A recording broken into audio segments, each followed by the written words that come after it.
I'm sure a lot of us have at least seen jazz and hip-hop dancing with friends on TV or in movies. I will be talking about the differences between jazz and hip-hop dancing.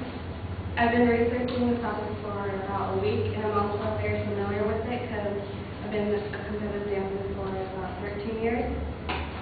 The first thing I would like to tell you about is jazz dancing. The birthplace of jazz has many origins: New Orleans, Memphis, and Kansas City. Those are just a few.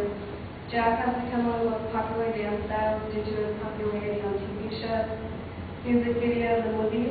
The first thing that you learn about jazz and hip-hop is the style, which is the way you move your body and do arm movements. The arm movements are a lot softer and flow through compared to hip-hop. The technique with jazz is very intense, and you have to train for many years to be able to become really good.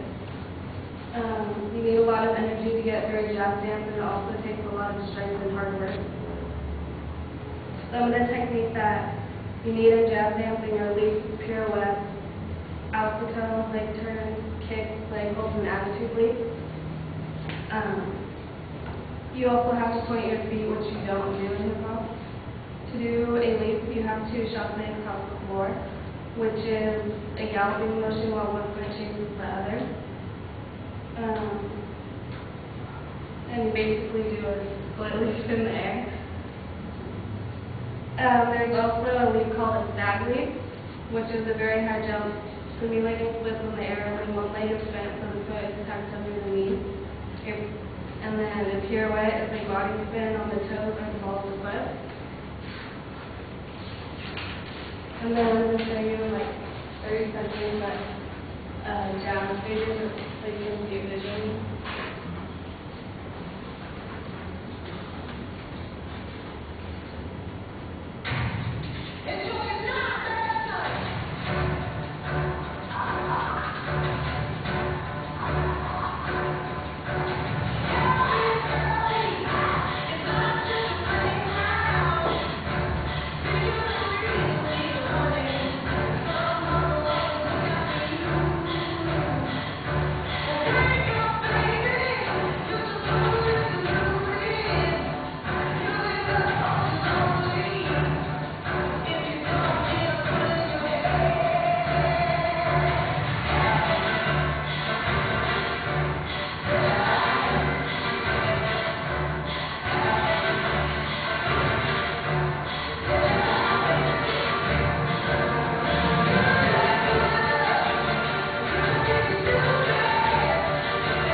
And then now I'm going to talk about hip-hop dance.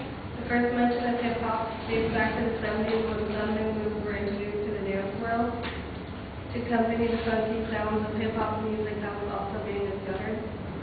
Young people everywhere took this new style of dancing that included breaking, popping, walking, gliding, and crumping. A lot of hip-hop dancing came from the streets of Compton in New York, where they did battles. Now there are more and more dance studios doing competitions. Hip-hop also has its own technique, but it's more of how you move your body and isolate it with the music. With hip-hop dancing, you move your body with the beats of the music. And I'm going to show you a video.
also just take classes at a studio for fun and work out. Dance is a really good workout and helps you keep in shape. A lot of people do jazz and hip hop to express themselves through movement of their body and the music they dance to. Both styles of dance require a lot of energy, muscle, and strength to get through the dance in class. So overall, that was very good.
I think we figured out Marina's not here, right?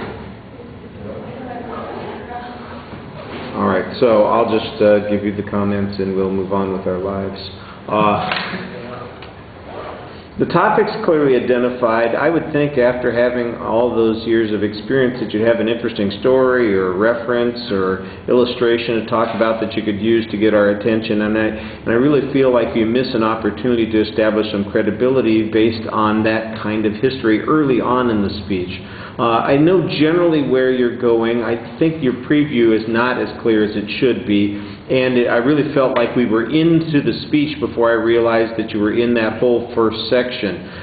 There is a transition to the second point, but it's not a very smooth one. Basically, it comes down to, and now, let's talk about this other thing. So it needs to be, I think, a little bit better planned. There are a lot of terms in the first section that you throw in that I don't think you get an opportunity to completely understand. You know, it would have been helpful maybe to have a visualization here. This is an 8-minute speech that you did. It was 8:05 basically from the time you started to the time you finished. But 3 minutes and 45 seconds of it are video clips. So it's almost half of the speech are the video clips, and you don't say anything while the video clips are on. That might have been a place, for instance, when you're talking about jazz dancing and you're mentioning all the different kinds of moves that they do and things that are expected, so on and so forth.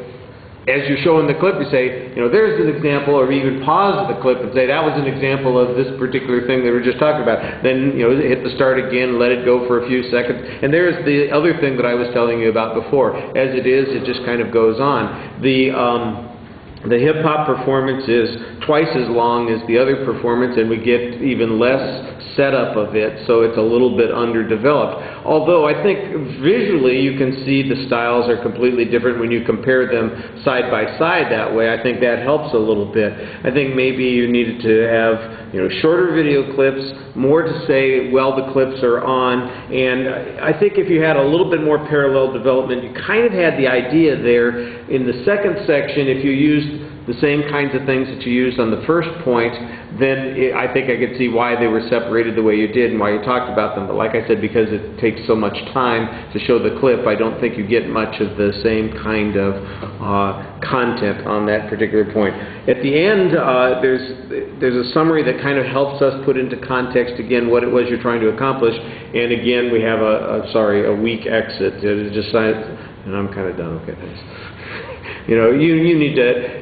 You're in control. This is your subject. You should be stronger at the beginning and stronger at the end. And this is something that you know about, and you should be glad to be sharing with us, and you want to come across that way. And it just doesn't quite work that way in the presentation. All right. Thank you.